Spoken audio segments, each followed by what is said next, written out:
Ohayou gozaimasu! Hello and welcome back to Clockwork Noodles, the channel where I continue to power through this amazing season. And make sure you guys are subscribed because I have begun looking at next season. Just a little peek just to see what is coming our way. It definitely seems to be the summer of isekai, so gonna be interesting to see how I approach next season because isekai isn't my favourite genre. I do think I have found 4 titles I will be breaking down. Make sure you guys stay tuned because the wrap up for the season will be coming up your way in about 5 weeks now. So slowly approaching the run down of the season. But we have plenty of anime ahead of us this season to keep track of. If you are interested, there is a Discord for you guys to get notified whenever videos go up on the channel. This will allow you to stay tuned and in the loop. So, episode 7 of Zombieland Saga Revenge. And this is the episode of twists after twists after twists. There is so much good stuff this week, and I really do think this week's episode in particular was put together in a really nice way. Start and follow our main open this time is Mai Mai. I was actually calling her Mai Mai before they gave her the nickname Mai Mai because it just kind of felt really, really cool just to have that as a name. But the optimistic klutz who I shamefully can relate to in a very, very shamefully way, she reminds me of me. I did used to wear glasses. I just found it a little bit dangerous to be wearing them because they would always end up in odd places or I'd stab myself in the eye with them. So I don't wear glasses anymore. I just really associate with this character in particular. And perhaps the best use of a death metal scream into our intro ever. The credits this week were absolutely amazing. I loved the way that we had the death metal scream happen. I wish I knew who this was. I feel like they have definitely got a death metal band out there to do some of the death metal parts whenever it's used. It's just not credited on my anime list. If you do know who it is, at least give the credit down below in the comments so we can appreciate who the death metal band really is, providing that amazing scream as we see Mai Mai and the Kotaro sequence, which was just perfect. This is the moments before disaster kind of thing, as we knew there was going to be a big clatter as they both hit the floor. Also, cute note, Kotaro wears that shower cap. They do technically sell these in Japan as a thing, but I've only ever seen these things worn by babies to keep the water from getting into their eyes. So just seeing Kotaro wearing one, it was just the cutest adorbs moment ever. I really loved it. He is such a cute character when he wants to be.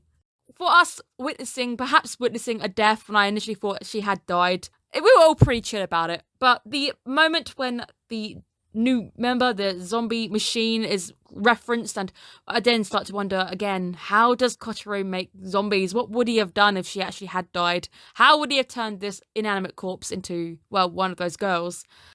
This entire sequence as well is just perfect. It's also just, I've got to give kudos to our mad scientist Miyano, bringing his absolute best into this next sequence.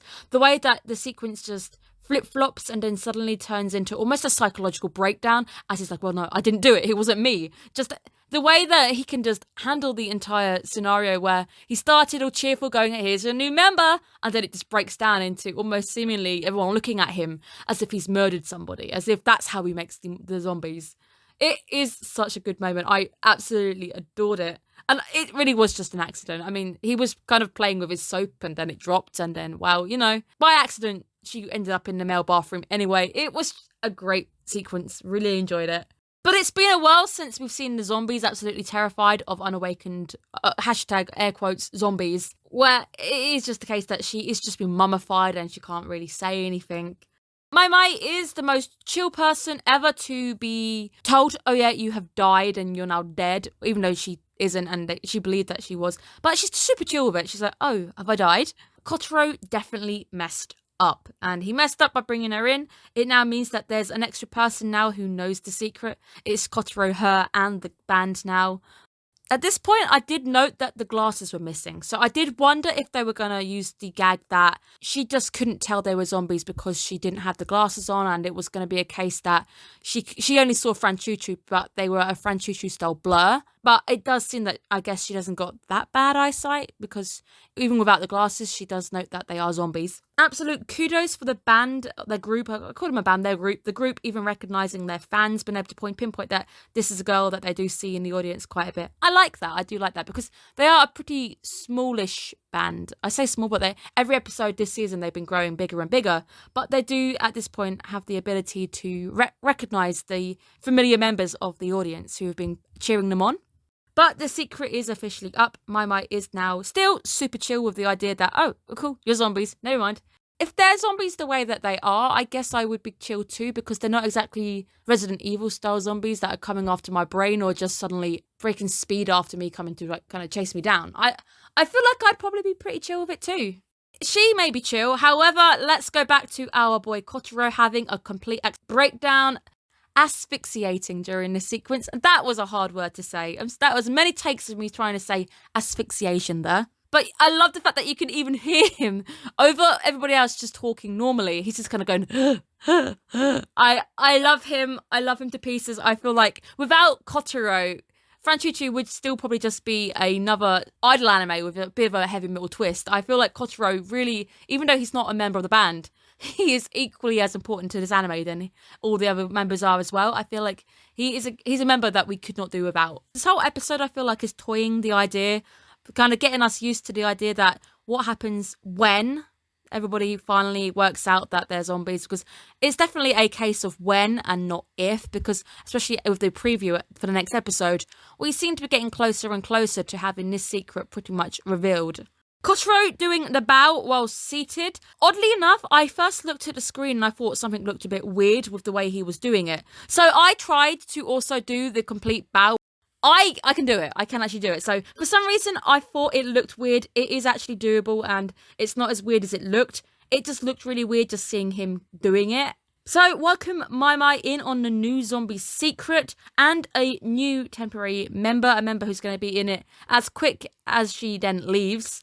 But it is odd because obviously she's not dead. It is a new season, guys. We have a new member. It was completely unexpected. Didn't think she'd be making an appearance. She still isn't in the credits as well. So in my anime list, I haven't got her listed. She is just in and out as quick as it goes. I do like the fact that the name also means snail. So thanks, Lily. I wouldn't have known that. I would love my name to actually mean something in Japanese, but sadly, it's not a Japanese name. And my name also has an R in it, which to a Japanese speaker, R is the worst word for them to even try and sound out because it always comes out like an L. So I do have the worst name probably for a speaker to try and putting meaning behind. Our optimistic klutz who gets tangled up whilst dancing. You really have got to stop calling me out like this, anime. It's getting personal now. But she is a Sakura fan, and I am also a Sakura fan. Just because Sakura is one of those characters who, I guess, with her not being as big as all of the rest, she's a character who we initially saw, and yeah, she became a meme. She became the meme where we'll see her finally getting accepted into becoming an idol, and then her chances before even getting onto any stage, she gets hit by Truck-kun, and Truck-kun doesn't send her to Isekai Land, he just sends her to the dead zone.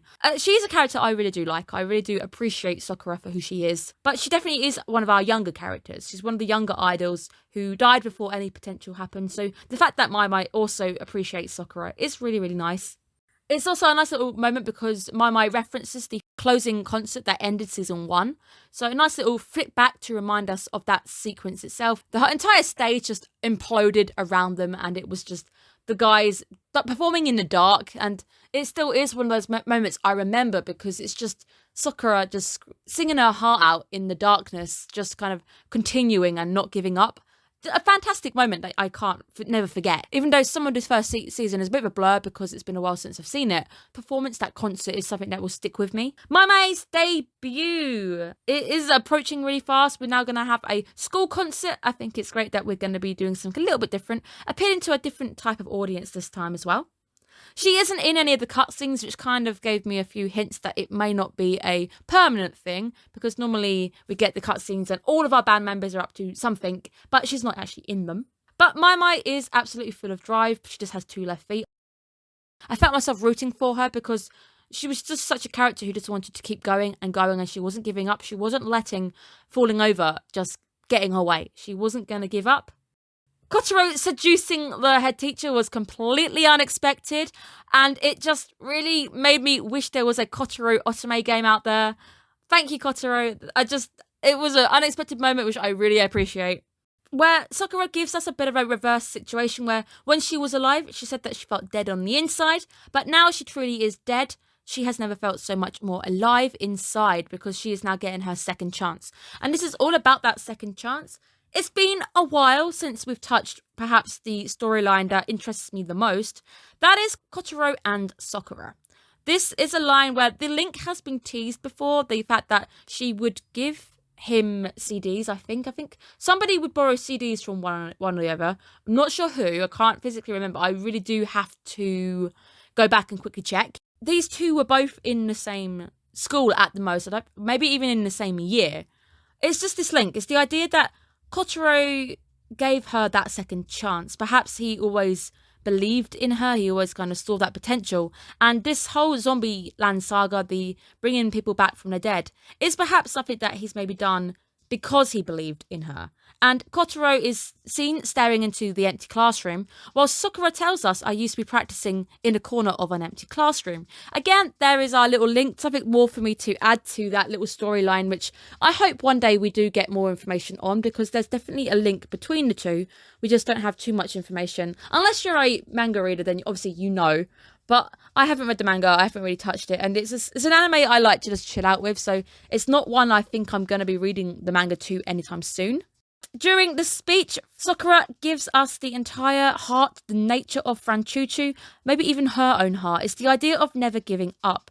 I really like the lighting during the speech, this inspirational moment in the classroom. It's really soft, it's really positive. It's a golden light, maybe seeing her in her golden years. Golden years is technically when you retire, but I guess this is a retired afterlife for Sakura where she's getting a second chance.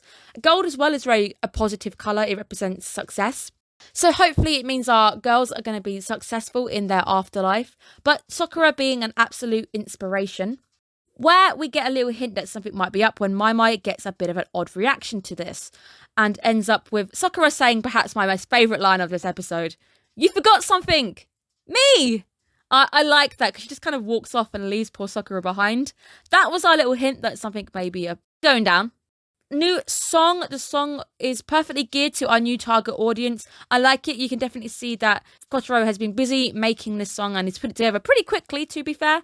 It's a great song. I like it. I like the uniforms too. Never really a fan of green because my uniform over here is green. This gives me a new spin on the idea of green. But Mai, who actually ends up doing very, very well for herself.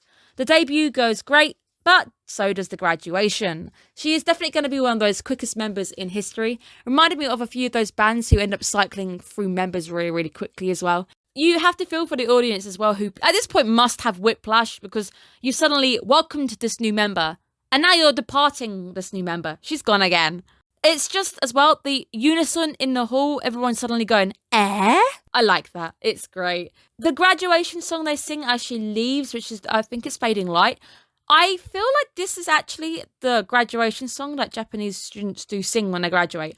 I could be wrong, and I'm probably wrong, and I'm no doubt the correct information will appear in the comments, but I believe that this sounds like the song that they sing during graduations. And I've recently seen an anime, cannot remember what it's called, where the students graduated. It may have actually been Nononburi. I think the brother graduated and they sang that song. I could be wrong, but it does feel like they're actually singing the graduation song for a graduation. I love it. It's the idea of living your life that Sakura really did inspire Mai. This is your first time round. You have to live your life to its fullest. I do like the fact that they do say if you die, hit us up. So you've got somewhere to go once you die. That should make you feel better. Kotaro giving us a serious few lines now, just dropping the energy. Kotaro always is that high energy character who's really, really almost high pitch as well. He's a character who goes really high pitch. The more excited he gets, the more hyped up he gets. At this point though, Kotaro actually putting a very serious few farewells. Sorry as well, he does apologise. I like it because it for very briefly I could pretend it was our boy Okabe actually, especially during I think it was Steins Gate Zero, when he really did give a bit more of a more solid, low down, flatline performance where he was more depressed because he'd obviously, no spoilers, wasn't in the greatest shape at this point. It did remind me of this because he's such a diverse voice actor where he could be off the walls and then suddenly he's dropped a tone and he's completely serious. I love it to pieces. Next week looks exciting because actually is a character I really like, and this is Yugiri. I can't wait to actually see her having her episode for this season. I think that's what we do generally with most idol animes. Each character will have an episode per season as we build upon them. This is her episode. I can't wait to see what is in store. Our reporter, our investigator, seems to have been closer now to the truth than he ever has been. He has finally worked out all apart from number 5, which I think might be Yugiri, perhaps. Maybe the oldest one they don't really have a lowdown on. Has finally worked out that these are all definitely dead idols.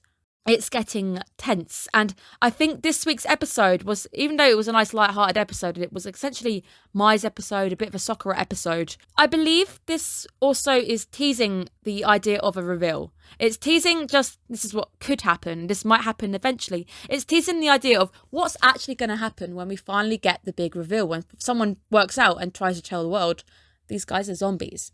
It was an amazing episode. I think it actually might have been my favourite. Just the way it was just put together. There are some really nice funny moments. There's some really nice serious moments. It's just great because we also get to see everyone bouncing off one another this episode. And we're starting to set up a bit more of a overarching plot with things starting to pick up a little bit. I loved this episode, guys. I really hope you guys also enjoyed it.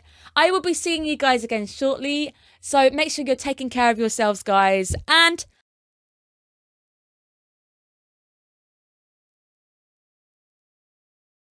goodbye, my friends. Sayonara.